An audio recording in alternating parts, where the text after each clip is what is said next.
ഞാൻ വാങ്ങിയ ഈ കാറ് സച്ചിയേട്ടന് ഇഷ്ടമായോ? ഒരു പ്രശ്നവുമില്ലല്ലോ ഓടിക്കാൻ എന്നൊക്കെ രേവതി സച്ചിയോട് ചോദിക്കുവാണ്. ഒരു പ്രശ്നവുമില്ല എന്ന് സച്ചി പറയുമ്പോൾ, സെക്കൻഡ് ഹാൻഡ് കാറായാലും കാണുമ്പോൾ പുതിയ കാറ് പോലെ തന്നെയുണ്ടല്ലേ? ഇനിയും വലിയ ഓർഡർ വന്നാ പുതിയ കാറ് തന്നെ വാങ്ങിച്ചു തരാം. എന്നാ ഇതും നല്ലത് തന്നെയല്ലേ എന്ന് ചോദിക്കുവാണ് രേവതി.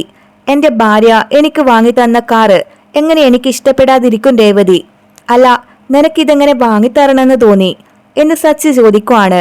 എനിക്ക് പൂക്കട വച്ച് തരണമെന്ന് നിങ്ങൾക്ക് എങ്ങനെയാ തോന്നിയത് എന്ന് രേവതി ചോദിക്കുമ്പോൾ, എന്റെ രേവതി, എന്റെ ഭാര്യ എല്ലാവരുടെയും മുന്നില് തല ഉയർത്തിപ്പിടിച്ച് നിൽക്കണമെന്ന് എനിക്ക് തോന്നി, അതുകൊണ്ടാണെന്ന് സച്ചി പറയുന്നുണ്ട്. എനിക്കും അതുപോലെ തന്നെയാ സച്ചിയേട്ടാ. എന്റെ ഭർത്താവ് ആരുടെയും മുന്നിൽ തല കുനിക്കരുത്.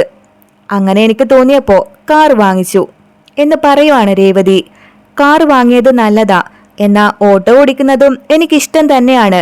നീ കാർ വാങ്ങി തന്നില്ലേ, അതിന് നിനക്ക് എന്തെങ്കിലും ഞാൻ വാങ്ങി തരണല്ലോ. എനിക്കങ്ങനെ തോന്നുന്നുണ്ട് രേവതി എന്നു പറഞ്ഞ് സച്ചി മറ്റൊരു പൂക്കടയിലേക്ക് കയറി ചെല്ലുവാണ്. അവിടെ വെച്ച് ഒരു കുട്ടം മുല്ലപ്പൂ വാങ്ങി രേവതിയുടെ തലയിൽ വെച്ച് കൊടുക്കുവാണ് സച്ചി. ഇതെന്താ, ഞാൻ വലിയ കാർ വാങ്ങി തന്നു, എന്നിട്ട് ഇയാള് കുറച്ച് പൂ വാങ്ങി തരുന്നു എന്ന് നീ ചിന്തിക്കുന്നുണ്ടാവും. പക്ഷേ പൂ വിറ്റ കാശുകൊണ്ടല്ലേ കാർ വാങ്ങിയത്.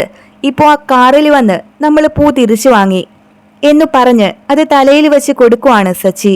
ശേഷം കാറിന്റെ മുന്നില് രേവതിയുടെ പേരെഴുതാനായി നിൽക്കുവാണ്. എന്നാ രണ്ടുപേരുടെയും പേരെഴുതണമെന്ന് രേവതി പറഞ്ഞപ്പോ രണ്ടുപേരുടെയും ഫസ്റ്റ് ലെറ്റർ അതിനു മുന്നിൽ എഴുതി ഒട്ടിക്കുവാണ് സച്ചി. സമയം ചന്ദ്ര രവിയേട്ടന്റെ അടുത്ത് പറയുകയാണ്, അവനുണ്ടല്ലോ, അവനിപ്പോ ഓട്ടോ ഓടിക്കുന്ന സ്ഥിതിയിലായി, ഇനിയുടനെ സൈക്കിൾ ഓടിക്കും.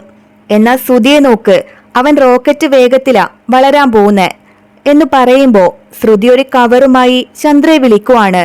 ഇതാ ആന്റി, തുറന്നു നോക്ക് എന്ന് പറഞ്ഞ് ശ്രുതി അത് ചന്ദ്രയുടെ കയ്യിലേക്ക് കൊടുക്കുന്നുണ്ട്. ഇതെന്താ മോളെ, സാരിയോ എന്ന് ചന്ദ്ര ചോദിക്കുമ്പോ, ഞാൻ വാങ്ങിയതല്ല ആന്റി, മലേഷ്യന്ന് എന്റെ ഇളയച്ചൻ കൊടുത്തയച്ചതാ. മലേഷ്യയിൽ സ്പെഷ്യലായി പുടവ നെയ്യുന്ന സ്ഥലമുണ്ട്.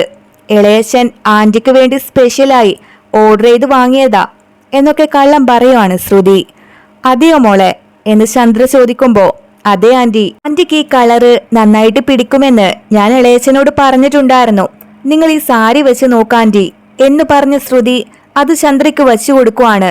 ആന്റി സൂപ്പർ ആയിട്ടുണ്ട്, ശ്രുതി നന്നായിട്ടില്ലേ അങ്കിൾ, ആന്റിക്ക് ഈ കളറ് നന്നായിട്ട് ചേരുന്നില്ലേ, വളരെ പ്രെറ്റി ആയിട്ടുണ്ടല്ലേ എന്ന് ശ്രുതി ചോദിക്കുമ്പോ, എന്ത് പെട്ടിയോ എന്ന് ചോദിക്കുവാണ് രവിയേട്ടൻ. അത് പെട്ടിയല്ല അച്ഛാ, പ്രെറ്റി, ഭംഗിയുണ്ടെന്നാ എന്ന് ശ്രുതി പറഞ്ഞു കൊടുക്കുന്നുണ്ട്.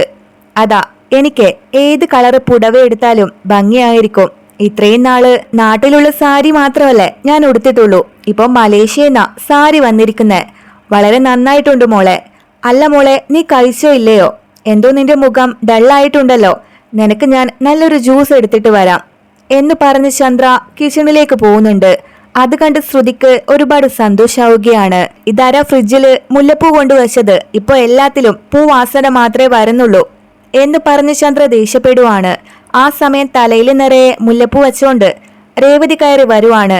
ആന്റി, മുല്ലപ്പൂ വാസന ഫ്രിഡ്ജിൽ നിന്നൊന്നും അല്ല വരുന്നത്, ഇത് നോക്ക് ഈ വരുന്നത് എന്ന് പറഞ്ഞ് ശ്രുതി രേവതിയെ കാണിച്ചു കൊടുക്കുവാണ്. എന്താടി ഇത്, തലയിൽ ഇത്രയും പൂ കമഴ്ത്തി വെച്ചിരിക്കുന്നേ? നീ പൂക്കട മാർക്കറ്റാണോ തലയിൽ കൊണ്ട് നടക്കുന്നേ? നിന്റെ കടയിൽ പൂവൊന്നും ഇപ്പൊ വിറ്റ് പോകുന്നില്ലല്ലേ എന്ന് ചന്ദ്ര ചോദിക്കുവാണ്. ചന്ദ്ര, നീ ചോദിക്കുന്നത് ശരിയല്ല, തലയിൽ നിറയെ പൂ വച്ചിരിക്കുന്നതിന് ഇങ്ങനെയാണോ ചോദിക്കേണ്ടത് എന്ന് രവിയേട്ടൻ പറയുകയാണ്. ഇത് എന്റെ ഭർത്താവ് വാങ്ങി തന്ന മുല്ലപ്പൂവാണ് എന്ന് രേവതി പറഞ്ഞപ്പോ സച്ചി അകത്തേക്ക് കയറി വരുവാണ്. അച്ഛ, എല്ലാരും പുറത്തേക്ക് വാ, ഒരു കാര്യമുണ്ട് എന്ന് പറഞ്ഞ് സച്ചി എല്ലാരെയും വിളിച്ചുകൊണ്ട് പുറത്തേക്ക് പോവുകയാണ്. ഇതേതാ, കാർ പുതിയതാണോ മോനെ എന്ന് രവീന്ദ്രൻ ചോദിക്കുമ്പോ, അതെ അച്ഛ, പുതിയതാ സച്ചി പറയുന്നുണ്ട്. എന്ത് പുതിയത് വാങ്ങിച്ചെന്നോ, എവിടെന്ന് എന്ന് ചന്ദ്ര ചോദിക്കുമ്പോ, അച്ഛ ഇത് രേവതി വാങ്ങിച്ചു തന്നതാണ് എന്ന് സച്ചി പറഞ്ഞു കൊടുക്കുവാണ്. അതെ അച്ഛ എന്ന് പറഞ്ഞ് രേവതി മുന്നോട്ട് വരുന്നുണ്ട്. ഇവള് വാങ്ങി കൊടുത്തതെന്നോ, ഇതിന് എന്ത് വില വരും എന്ന് ചന്ദ്ര ചോദിക്കുമ്പോ, 10 ലക്ഷം വരും എന്ന് പറഞ്ഞു കൊടുക്കുവാണ് സച്ചി. അമ്മ, ഇത് പുതിയ കാറ് പോലെയൊന്നും തോന്നുന്നില്ല, സെക്കൻഡ് ഹാൻഡ് കാറായിരിക്കും, എന്തോ 2-3 ലക്ഷം ആയി കാണും, അത്രയുണ്ടാവും എന്ന് ശ്രുതി പറഞ്ഞു കൊടുക്കുമ്പോ, എടാ 1 ലക്ഷം ആയാൽ എന്താ, എന്റെ ഭാര്യ അധ്വാനിച്ച കാശുകൊണ്ട് എനിക്ക് വാങ്ങി തന്നതാ. നിനക്കുണ്ടല്ലോ ഒരു ഭാര്യ, മലേഷ്യയില് 10 ലക്ഷം പോയിട്ട് 10 കോടിയുടെ കാറ് വാങ്ങി തന്നിട്ടുണ്ടോ എന്ന് സച്ചി ചോദിക്കുമ്പോൾ ശ്രുതി ആകെ വല്ലാതാവുകയാണ്. ശരി ശരി, എത്ര ലക്ഷം വേണമെങ്കിലും ആയിക്കോട്ടെ, പെട്ടെന്നൊരു കാറ് വാങ്ങാൻ ഇവൾക്ക് എവിടെന്നാ പണം എന്ന് ചന്ദ്ര ചോദിക്കുവാണ്. എല്ലാം നിങ്ങളുടെ അടുത്ത് നിന്ന് തന്നെയാമേ എന്ന് സച്ചി പറയുമ്പോൾ എന്റെ അടുത്ത് നിന്നോ, അതെങ്ങനെ എന്ന് ചന്ദ്ര ചോദിക്കുവാണ്. അതെ, ആ നിൽക്കുന്ന പൂക്കട നോക്ക്, ചന്ദ്രമതി ഫ്ലവർ ഷോപ്പ്, അവിടെ നിന്ന് വന്ന ലാഭമാണിത് എന്ന് സച്ചി പറഞ്ഞു കൊടുക്കുന്നുണ്ട്. ഏട്ടത്തി അന്ന് നൈറ്റ് എല്ലാരും കൂടി മാല കെട്ടിയില്ലേ, അതിന്ന് വന്ന പ്രോഫിറ്റ് ആണോ ഇത് എന്ന് വർഷ ചോദിക്കുവാണ്.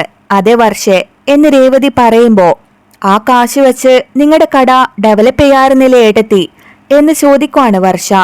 ആ ഓർഡർ വാങ്ങി തന്നത് ഇദ്ദേഹമല്ലേ, അപ്പോ കാർ ഓടിച്ച് അതിന്ന് വരുന്ന ലാഭത്തിന് ഈ പൂക്കട സച്ചേട്ടൻ ഡെവലപ്പ് ചെയ്തോളും എന്ന് രേവതി അതിന് മറുപടി കൊടുക്കുവാണ്. കേട്ടില്ലേ അച്ഛാ, ഒരു പൂക്കട വെച്ച് കാറ് വാങ്ങാൻ മാത്രം എന്റെ ഭാര്യ വളർന്നു കഴിഞ്ഞു എന്ന് സച്ചി പറഞ്ഞത് കേട്ട് ചന്ദ്ര ശ്രുതിയെ ഒന്ന് നോക്കുന്നുണ്ട്. വളരെ സന്തോഷായി മോനെ, 4 പേർക്ക് നല്ലത് ചെയ്താ താനെ തന്നെ നിനക്ക് നല്ലത് വരും, അങ്ങനെ കേട്ടിട്ടില്ലേ? അതാ ഇപ്പോ സംഭവിച്ചത്, നിനക്ക് നല്ലതേ വരും, അതുപോലെ രേവതി മോൾക്കും നല്ലത് വന്നു ചേരും എന്ന് അച്ഛൻ പറയുന്നുണ്ട്. ഫസ്റ്റ് ലെറ്റർ വന്ന് നോക്കെല്ലാരും എന്ന് പറഞ്ഞ് സച്ചി ആ ലെറ്റർ കാണിച്ചു കൊടുക്കുന്നുണ്ട്. ഇതെന്താടാ SRO, ഇതെന്താ എന്ന് ശ്രുതി ചോദിക്കുമ്പോ എന്റെയും രേവതിയുടെയും ഫസ്റ്റ് ലെറ്ററാണ് സച്ചി. രേവതിയുടെ മാത്രം എഴുതാ നിന്നതാ, പക്ഷെ ഇവള് സമ്മതിച്ചില്ല, അതുകൊണ്ടാ 2 പേരുടെ എഴുതി വെച്ചത്. നന്നായിട്ടില്ലേ അച്ഛാ എന്ന് സച്ചി ചോദിക്കുമ്പോ വളരെ നന്നായിട്ടുണ്ടെന്ന് അച്ഛൻ പറഞ്ഞു കൊടുക്കുവാണ്. പിന്നീട് ചന്ദ്ര ശ്രുതിയുടെ അടുത്തേക്ക് വരുവാണ്.